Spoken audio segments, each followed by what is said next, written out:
마가복음 함께 보실 때 오늘은 복음서에 종종 보셨던 장로들의 전통, 장로들의 유전이라고 하죠. 종교 지도자들이 이스라엘 백성들을 지도에 가는 데서 만들었던 어떤 보면 율법의 적용판입니다. 자세한 적용집이죠. 여러 규례들을 모은 그 전통에 문제가 생겼습니다. 이 문제를 지적하시는 예수님의 지적 속에서 우리가 복음의 바른 방향을 좀 생각해 보게 됩니다. 말씀드린 것처럼 이걸 좀 염두하셔야 됩니다. 이 논쟁 속에서 주어졌다. 논쟁 속에서. 기존의 종교 지도자들이 가르쳤던 교훈과 예수님의 교훈은 항상 이렇게 충돌하더라는 거죠. 충돌. 그냥 평온한 가운데 주어진 교훈이 아니고 항상 종교 지도자들이 그 무엇을 지적하거나 자기들의 이야기를 할 때 예수님은 거기에 대해서 항상 반대되는 이야기를 하시면서 논쟁 속에서 교훈이 주어진다는 겁니다. 그리고 이것은 이스라엘 어떤 그 안에 있는 어떤 왜곡된 신앙을 드러내시고 결국 그 드러냄이라는 것은 바른 방향으로 이끌어 가시기 위한 인도하시는 거죠.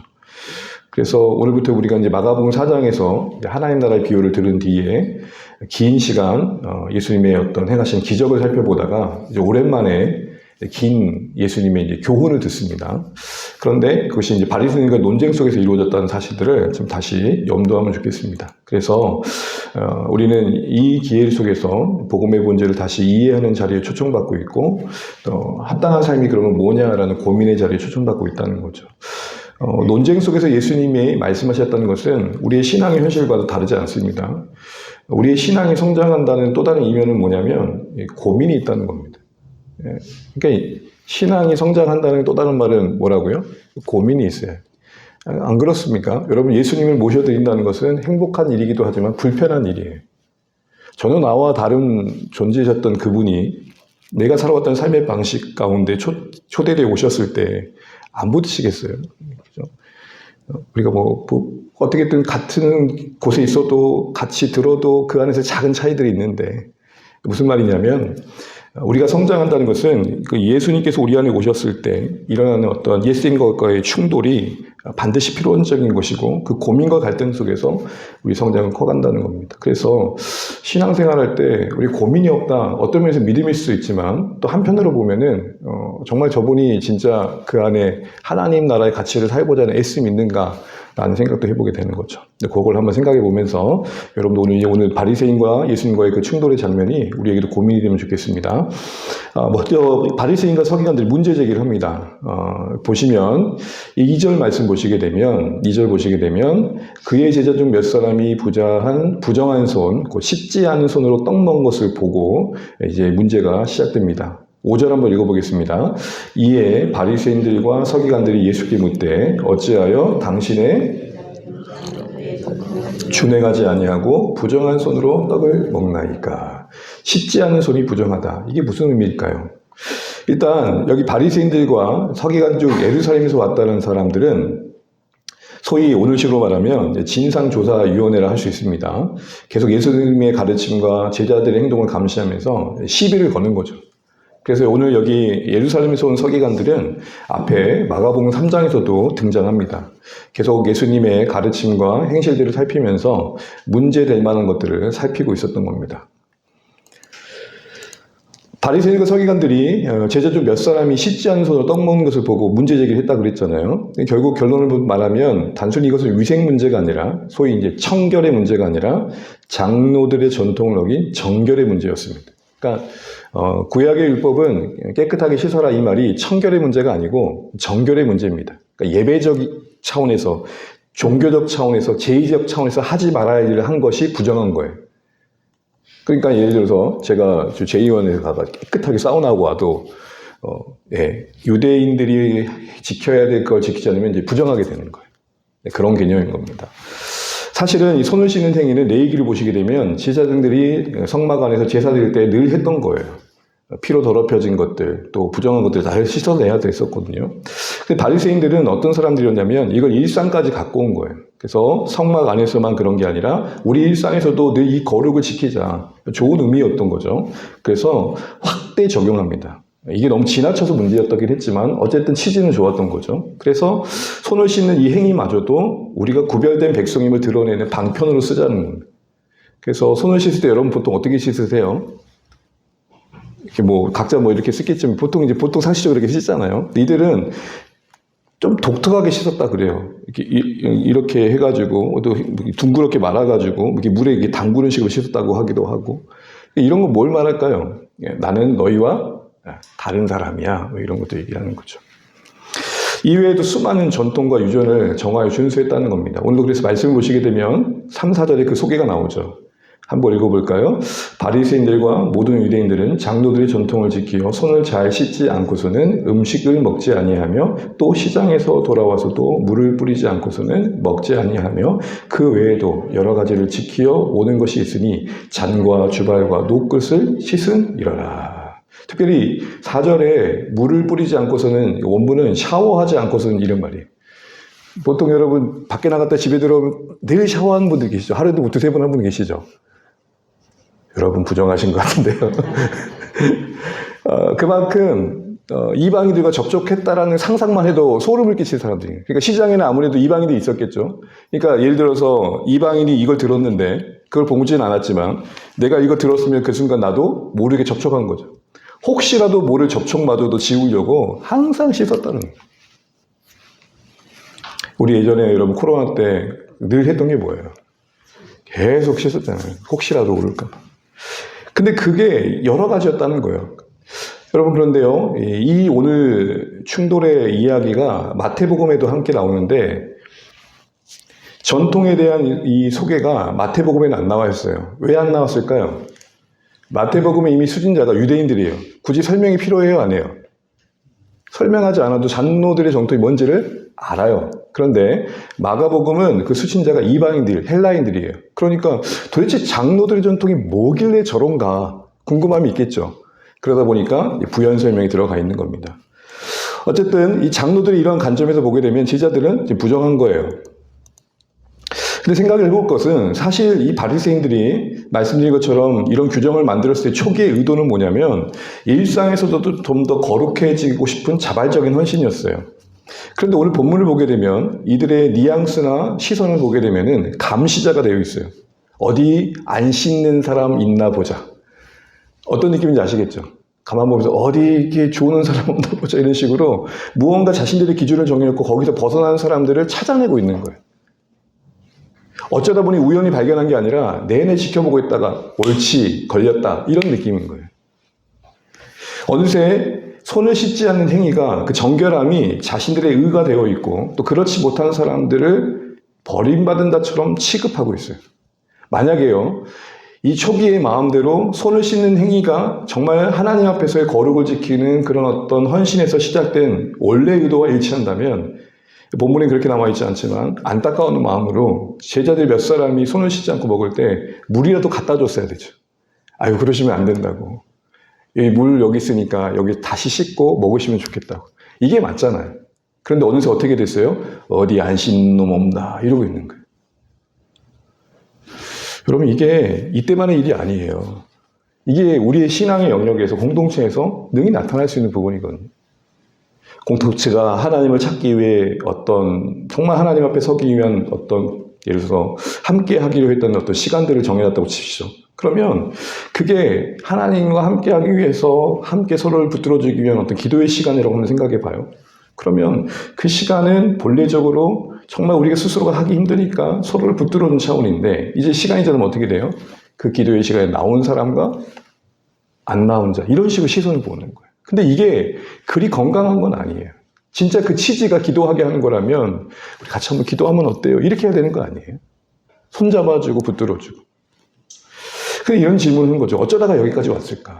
어쩌다가 이렇게 되었을까? 이 질문에 대해서 우리는 예수님의 진단에서 답을 찾게 됩니다. 예수님은 6절부터 13절까지 이들이 문제 제기하는 것에 대해서 이사야 말씀으로 시작하십니다. 이사야 29절 13절 말씀으로 시작하시는데 이 말씀의 근거에 이후에 이루어지는 진단과 책망을 보게 되면 전 세 가지 정도가 오늘 이 바리새인 무리에 상실된 부분인 것 같습니다. 첫 번째는 어느새 형식주의로 변질된 겁니다. 6절 한번 읽어보겠습니다. 시작. 이르시되 이사야가 너희 외식하는 죄에 대하여 기록하였으되 이 백성이 입술로는 나를 공경하되 마음은 내게서 멀도다. 많이 들어보셨죠? 입술로는 나를 공경하되 늘 형식적인 예배의 자리에 있었는데 마음은 거기와 무관했다라는 겁니다. 겉으로는 정한 규정을 열심히 준수했지만 놀랍게도 중심은 하나님과 상관없이 점점 멀어져 가더라는 것이죠.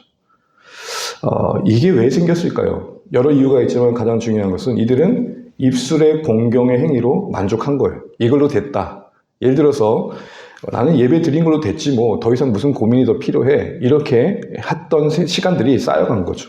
그러니까 신앙적인 의무를 다한 것을 하나님과의 관계 속에서의 최선으로 생각하는 거예요. 그럴 수 있죠. 그런데 이게 길어지다 보면 어떻게 돼요? 점점 형식화되어 가는 거예요. 당연하겠죠. 우리가 함께 주일에 예를 들어서 예배하는 이유는 뭐예요? 주일의 주인이신 주님 앞에서 하나님께 함께 모여서 하나님 그 주님을 인정하는 것이고 또 주일이 사람을 위해 존재한다고 했기 때문에 그 주일의 예배를 우리가 지키지만 그것이 우리를 지켜주는 거죠. 우리의 생명을 지켜주고 또 그 안에서 받은 은혜를 이웃에게 흘려보내고 돌아봄으로써 하나님의 사랑을 실천하는 날이 주일 아닙니까? 그러니까 주일에 와서 예배했다 이 말이 중요한 게 아니라 그 주일이 갖고 있는 의미를 알고 그 안에 담긴 하나님의 마음에 가까워져 가는 게 신앙이잖아요.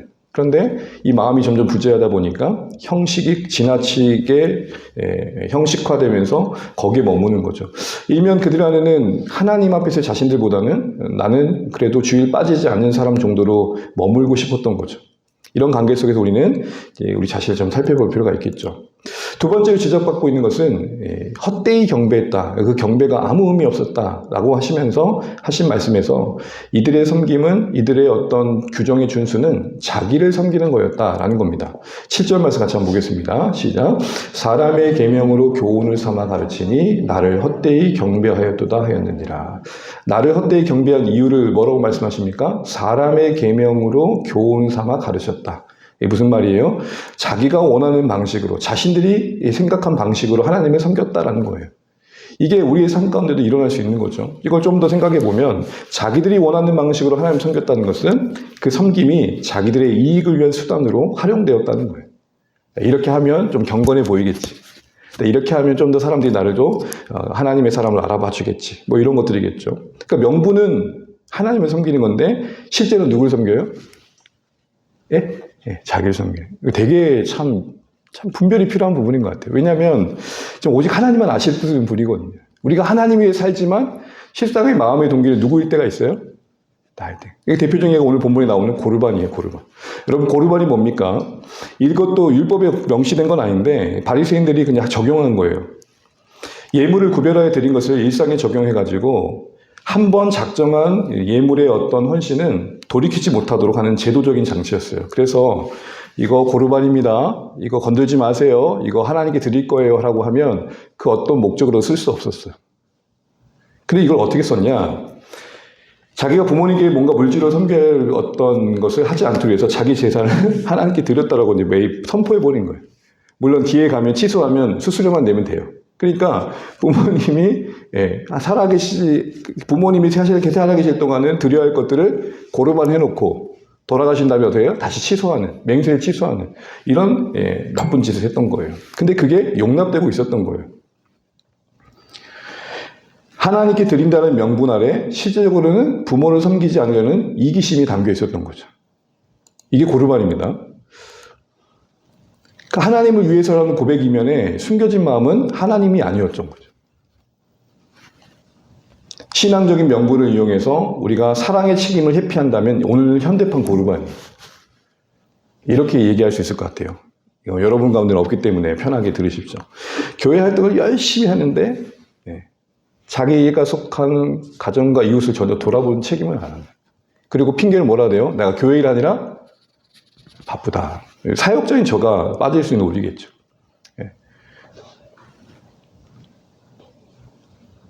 그리고 기도할게요라고 말은 하는데 말만 할 때. 그러니까 명분은 기도예요. 하나님께 당신을 위해 기도하겠습니다. 그런데 그것은 전혀 그 마음에 그를 위해 기도할 마음이 없는 것을 회피하기 위한 명분이었던 거죠.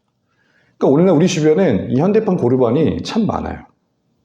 명분은 하나님인데 실제적으로 그 이면에는 사랑의 책임을 다하고 싶지 않은 숨겨진 이기심과 또 그거를 악용하는 생각들이 깔려 있는 것이죠. 오늘날도 좋은 제도를 악용하는 현대판 고르반이 얼마나 많습니까?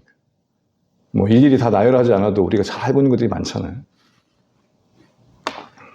이거를 자기중재 섬김을 그래서 조심해야 된다는 거죠. 세 번째 보면 전통주의한 본질의 상실입니다. 전통주의라는 말은 전통을 더 권위 있게 여기는 겁니다. 8절입니다. 너희가 하나님의 계명은 버리고 사람의 전통을 지키느니라. 앞에서는 사람의 전통으로 섬기다가 하나님을 교훈으로 섬기지 않는 사람의 전통으로 섬기다가 결국 자기중심적 섬김의 지분 지적한다면, 그러면 그게 사람의 교훈으로 섬기는 거면 버리고 조종해야 되는데 고집하더라는 겁니다. 세 번째는 고집이에요. 끝까지 하더라는 거예요. 그래서 어디까지 갔느냐? 하나님 계명을 무효화시키는 데까지 가더라는 거죠. 사람의 전통 보면 비본질이잖아요. 하나님 편에서 보면 그건 해도 되고 안 해도 되는 거예요. 그런데 하나님의 계명은 반드시 지켜야 되는 거죠. 근데 그것을 저버렸다는 거예요. 그런데 여러분, 이런 지적에 바리새인들이 동의했을까 안 했을까요? 절대 동의 안 하죠. 왜요? 자기들이 지키는 전통도 누구로부터 왔다고 믿었을까요? 네? 하나님께로부터 믿었어요. 그러니까 그걸 신념하고 절대화했겠죠. 전통을 절대시하는 우를 그러다 보니까 범했겠죠. 그러나 장로들의 전통은 원래 말씀을 더 잘 지키기 위한 수단이었잖아요. 근데 어떻게 됐어요? 그 전통이 말씀의 본의를 왜곡하고 말씀에 대한 순종을 가로막는 걸림돌이 되고 있고, 그러면 언제든지 개선돼야 되는데 그렇지 않았다는 거예요.